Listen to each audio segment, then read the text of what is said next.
Nigeria plans to narrow its budget deficits to roughly 3.9% of GDP next year from about 6.1% this year. And President Bola Tinubu said this on Wednesday while projecting lower borrowing costs and higher revenues. Now, the president also noted in a speech that the economy was expected to grow by at least 3.76% in 2024, while inflation would moderate to 21.4%. Now, this is in line with his government's plan to balance between cushioning the impact of the double-digit inflation and the removal of the fuel subsidy, which has already been done anyway, with keeping spending in check. Now, at this point, Oladipo Ajayi, head fixed income and FX, Chapel Hill Denham Securities, joins me to look at this critically. Oladipo, it's nice to have you around. Good morning, Nathan. Nice having you. Okay, so first, let's look at the implication of the 6.1% deficit to GDP and how an ideal budget deficit should actually be looking at the GDP. How important is this metric, and what does it portend? Well, the main reason why you have those metrics is to actually ensure that the government is not throwing caution to the winds and actually borrowing aggressively to fund a budget. And that's why it was actually a mark around 3.5% levels as your benchmark, that any budget deficit above 3.5% of GDP is assumed to be out of place. And so it simply means that you are borrowing more than necessary to actually fund the budget. And I guess that's one of the reasons why a lot of people criticize the decision of the last government to actually went overboard with a 6.1% budget deficit against GDP last year. So I feel that it helps to actually keep the government in check. It helps the government to actually budget around the revenue generating capacity of the government and not solely to fund the budget from borrowing. Now, with the administration's plan to narrow its budget deficit to about 3.9%, a lot of people have been wondering how inspiring that will be.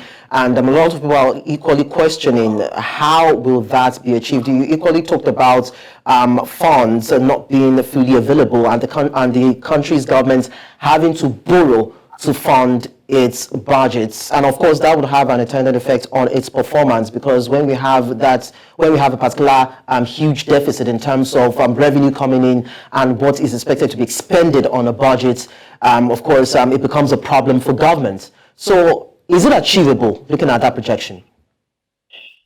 Well, when I look at that, those figures, I think there's some of it that looks achievable, but there's some that I felt are actually very ambitious. When you look at oil production of 1.7 million barrels per day and comparing to the average of what we have done in the last 2 years, I think it's extremely bullish for me, and I felt that's not conservative enough because what that simply means is that we're already saying that next year we're going to do an average that is bigger than what we're currently doing now. After the last check, we're at around 1.45 million barrels per day. And now compared to the 1.7 million barrels per day that we are currently mentioning.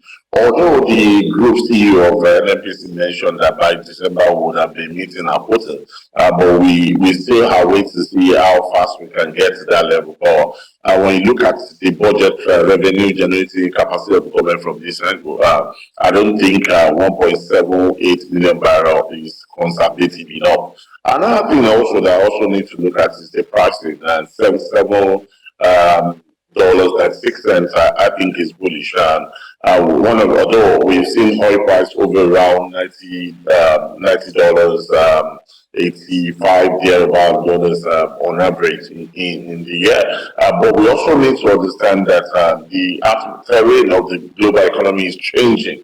A lot of economy is actually getting overstressed, and simply means that we may likely start seeing the situation whereby the government will need to now start stimulating growth because of overstressed economy, and that what that will mean to most economies that demand for oil will likely drop, and we understand that when demand for oil drops, what that will simply mean to us is that the prices will also drop in the same directions. And of course, we're still in a situation whereby OPEC and OPEC Plus will come together and find a way to actually maintain prices at a specific level. But what we need to understand very well is that it's not free. It has a cost, and the cost is to actually reduce production. So if we are saying we will produce 1.7 million barrels per day, and there's oil glut globally, and we need to actually reduce allocations. It simply means that our allocation will actually drop below the 1.78 million barrels per day. So when we are doing that, that will actually affect what we are trying to actually generate in form of revenue in that regard. And also, when I look at the pricing at 750 to $1, I don't think that is bullish enough. I think that's okay. I think that's conservative, because when you look at where we are currently trading now, even the higher window is currently trading above 800. The NAFEM window is currently trading above 800 as we speak. And when you now look at it in comparison to the parallel market that's currently at very close to 8,200, and it simply means that we have been very conservative in the benchmark price for the budget. So when you now sum everything together, I think we're actually very ambitious in terms of our revenue generating capacity, and I think we need to be a bit cautious so that we don't get a situation whereby at the end of the day we need to borrow more than what we had anticipated at the beginning of the year.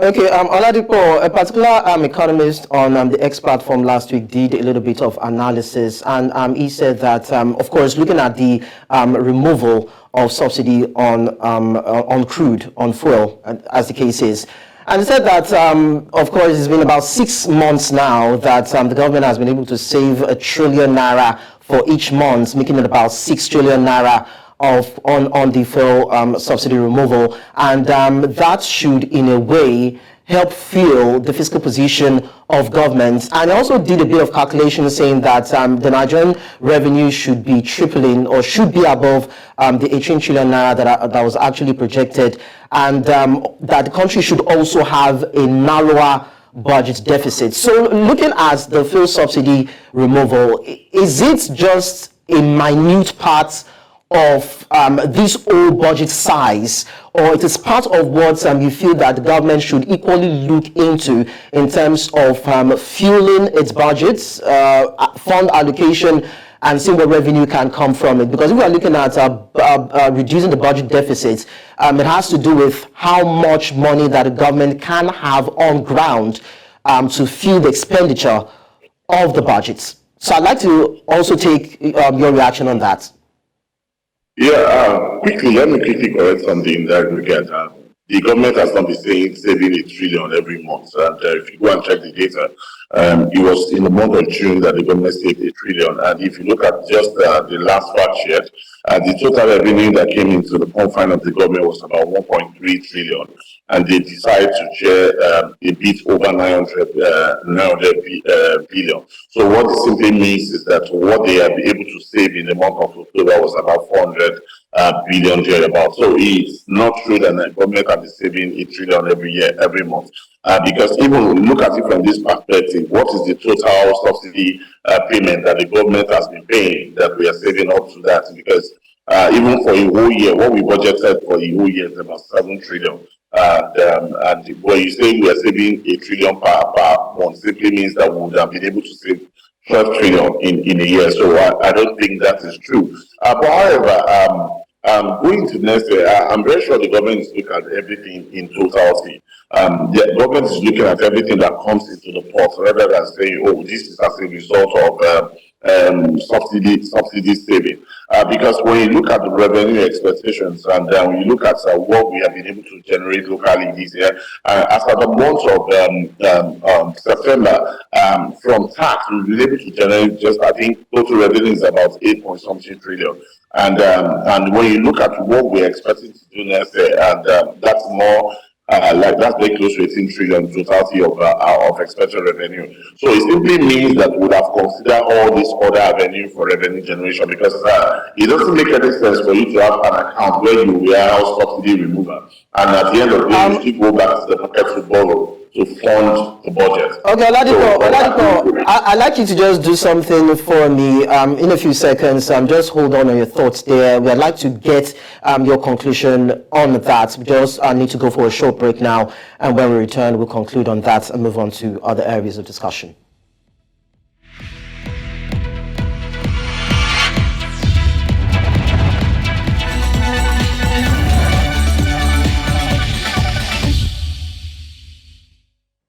This is Business Edge on New Central Television. We have been taking a look at how the President of Nigeria, Bola Tinubu, is trying to trim the budget deficits to about 3.1%, thereabouts,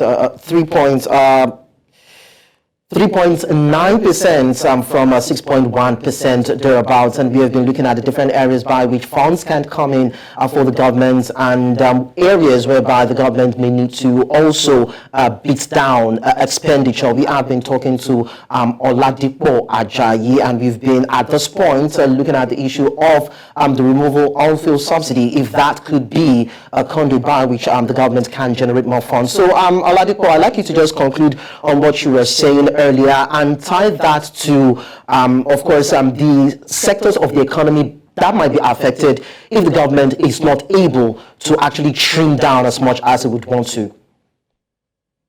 So like I was saying, the government is going to look at everything holistically. They're going to look at everything comes to a pause. The only issue of there's an separation of subsidy removal and the like, because it doesn't make sense for you to actually remove subsidy and keep the money in an account where you are going out also borrowing. So the government is going to actually bring all funds into an account, and I'm sure they factor that into the budget for next year. And if the government fails to actually trim up these budget deficits, the impact is going to be enormous, and it means that we'll be carrying a lot of debt budget. What actually excites me most in this budget is the fact that the projected cost of servicing debt is like about 45% of revenue generation.